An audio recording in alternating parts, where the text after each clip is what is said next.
ঘরে বসে বসে চিন্তা করছে। দীর্ঘদিন ধরে একের পর এক 3 তালাক বিল, এনআরসি বিল, যা খুশি তাই করে গিয়েছেন।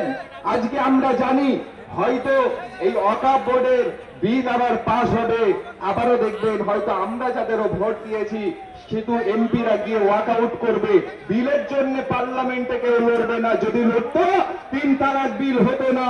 তাই বলবো আজকে এখানে অনেক অ্যাডভোকেট আছে, আমার যতটুকু আমি ওয়াকফ নিয়ে, আমাকে যখন হযরত মাওলানা সিদ্দিকুল্লাহ চৌধুরী সাহেব রাজভবনে ডেকেছিল একটা মিটিং এ আজ থেকে 15 দিন আগে, তখন আমি আলোচনা করে আমি এটা নিয়ে স্টাডি করে দেখলাম যে ওয়াকফ সম্পত্তি গোটা ভারতবর্ষে 30টা বোর্ড আছে, যার মধ্যে পশ্চিমবাংলায় যেমন ওয়াকফ বোর্ড, এই পশ্চিমবাংলার সম্পত্তির দায়িত্ব কিন্তু রাজ্য সরকারের মুখ্যমন্ত্রীর এবং ভূমিমন্ত্রীর। কেননা কোন রাজ্যের ওয়াকফ সম্পত্তি কেন্দ্র সরকার ডাইরেক্ট এসে দখল করতে পারবে না, হস্তক্ষেপ করতে পারে না, এই রাজ্যের ভূমিমন্ত্রীর দায়িত্ব। তাই আমরা বলবো আপনার এমপিদের এমএলএকে বলুন যে আমাদের সঙ্গে কাঁধে কাঁধ মিলে আমাদের অস্তিত্ব বজায়ের জন্য এই বাংলার মসনদে আমাদের ভূমিমন্ত্রীও যেন আমাদের সঙ্গে সমর্থন জানিয়ে কাঁধে কাঁধ মিলে লড়াই করে, আর এই সামনে দেখানো লড়াই নয়, মন থেকে ভালোবাসুন। আমরা তাহলে নিশ্চিত আমরা উপকৃত হব।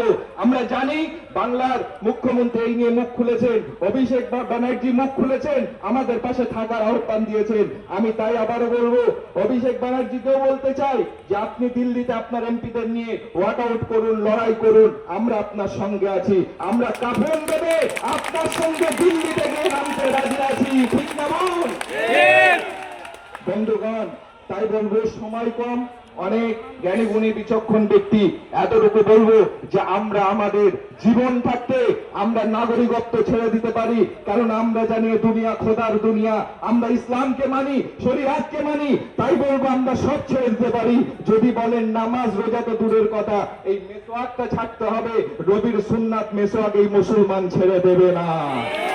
সকলে ভালো থাকবেন, এই বলে আমি বক্তব্য শেষ করলাম। আসসালামু আলাইকুম।